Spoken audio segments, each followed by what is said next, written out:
ರಾಜ್ಯ ಬಿಜೆಪಿಯಲ್ಲಿ ಶುರುವಾಯ್ತಾ ಬದಲಾವಣೆಯ ಬಿರುಗಾಳಿ.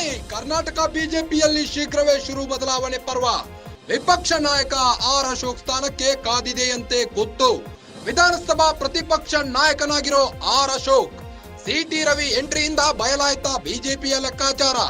ವಿಧಾನ ಪರಿಷತ್ ಸದಸ್ಯರಾಗಿರೋ ಸಿಟಿ ರವಿ ಪರಿಷತ್ ವಿಪಕ್ಷ ನಾಯಕರಾಗಿದ್ದ ಕೋಟಾ ಸಂಸದರಾಗಿ ಆಯ್ಕೆ. ಪರಿಷತ್ ವಿಪಕ್ಷ ನಾಯಕರಾಗಿದ್ದ ಕೋಟಾ ಶ್ರೀನಿವಾಸ್ ಪೂಜಾರಿ ಈಗ ಪರಿಷತ್ ವಿಪಕ್ಷ ನಾಯಕ ಸ್ಥಾನಕ್ಕೆ ಸಿಟಿ ರವಿ ಲಾಬಿ. ವಿಪಕ್ಷ ನಾಯಕ ಸಿಟಿ ರವಿಗೆ ಎನ್ ರವಿಕುಮಾರ್ ಪೈಪೋಟಿ. ಪರಿಷತ್ ವಿರೋಧ ಪಕ್ಷದ ನಾಯಕ ಸ್ಥಾನಕ್ಕೆ ರವಿ ವರ್ಸಸ್ ರವಿ ಪೈಪೋಟಿ. ರಾಜ್ಯ ಬಿಜೆಪಿಯಲ್ಲಿ ಶುರುವಾಯಿತು ಬದಲಾವಣೆಯ ಬಿರುಗಾಳಿ. ಕರ್ನಾಟಕ ಬಿಜೆಪಿಯಲ್ಲಿ ಶೀಘ್ರವೇ ಶುರುವಾಯಿತು ಬದಲಾವಣೆಯ ಪರ್ವ. ವಿಪಕ್ಷ ನಾಯಕ ಆರ್ ಅಶೋಕ್ ಸ್ಥಾನಕ್ಕೆ ಕುತ್ತು ಕಾದಿದೆಯಂತೆ. ವಿಧಾನಸಭಾ ಪ್ರತಿಪಕ್ಷ ನಾಯಕನಾಗಿರೋ ಆರ್ ಅಶೋಕ್, ಸಿಟಿ ರವಿ ಎಂಟ್ರಿಯಿಂದ ಬಯಲಾಯಿತು ಬಿಜೆಪಿಯ ಲೆಕ್ಕಾಚಾರ.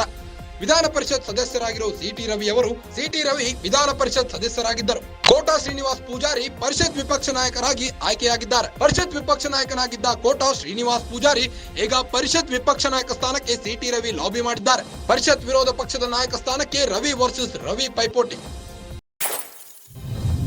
ಸಿಟಿ ರವಿ ವಿಪಕ್ಷ ನಾಯಕರಾದರೆ ಆರ್ ಅಶೋಕ್ಗೆ ಆಪತ್ತು. ವಿಧಾನಸಭೆ ಪ್ರತಿಪಕ್ಷ ನಾಯಕ ಆರ್ ಅಶೋಕ್ ಸ್ಥಾನಕ್ಕೆ ಕುತ್ತು. ಸಿಟಿ ರವಿ, ಅಶೋಕ್ ಇಬ್ಬರು ಒಕ್ಕಲಿಗರ ಸಮುದಾಯದವರು. ಒಂದೇ ಸಮುದಾಯಕ್ಕೆ ಮಹತ್ವದ ಹುದ್ದೆ ನೀಡಿದ್ರೆ ತಪ್ಪು ಸಂದೇಶ. ಹೀಗಾಗಿ ಸಿಟಿ ರವಿಗೆ ಮಣೆ ಹಾಕಿ ಅಶೋಕ್ಗೆ ಕೋಕ್ ಫಿಕ್ಸ್. ವಿಧಾನಸಭೆ ವಿಪಕ್ಷ ನಾಯಕ ಸ್ಥಾನ ಒಬಿಸಿಗೆ ನೀಡುವ ಸಾಧ್ಯತೆ. ಲಿಂಗಾಯತ ಅಥವಾ ಒಬಿಸಿ ನಾಯಕರಿಗೆ ಹುದ್ದೆ ನೀಡಲು ಚಿಂತನೆ. ಸಿಟಿ ರವಿ ವಿಪಕ್ಷ ನಾಯಕರಾದರೆ ಆರ್ ಅಶೋಕ್ಗೆ ಆಪತ್ತು ಕಾದಿದೆಯಂತೆ. ವಿಧಾನಸಭೆ ಪ್ರತಿಪಕ್ಷ ನಾಯಕ ಆರ್ ಅಶೋಕ್ ಸ್ಥಾನಕ್ಕೆ ಕುತ್ತು ಎದುರಾಗಲಿದೆ. ಸಿಟಿ ರವಿ, ಅಶೋಕ್ ಇಬ್ಬರು ಒಕ್ಕಲಿಗರ ಸಮುದಾಯದವರು. ಒಂದೇ ಸಮುದಾಯಕ್ಕೆ ಮಹತ್ವದ ಹುದ್ದೆ ನೀಡಿದ್ರೆ ತಪ್ಪು ಸಂದೇಶ ಹೋಗುತ್ತೆ. ಹೀಗಾಗಿ ಸಿಟಿ ರವಿಗೆ ಮಣೆ ಹಾಕಿ ಅಶೋಕ್ಗೆ ಕೋಕ್ ಫಿಕ್ಸ್ ಅಂತಿದ್ದಾರೆ. ವಿಧಾನಸಭೆ ವಿಪಕ್ಷ ನಾಯಕ ಸ್ಥಾನ ಒಬಿಸಿಗೆ ನೀಡುವ ಸಾಧ್ಯತೆ ಇದೆ. ಲಿಂಗಾಯತ ಅಥವಾ ಒಬಿಸಿ ನಾಯಕರಿಗೆ ಹುದ್ದೆ ನೀಡಲು ಚಿಂತನೆ ನಡೆಸಿದ್ದಾರೆ.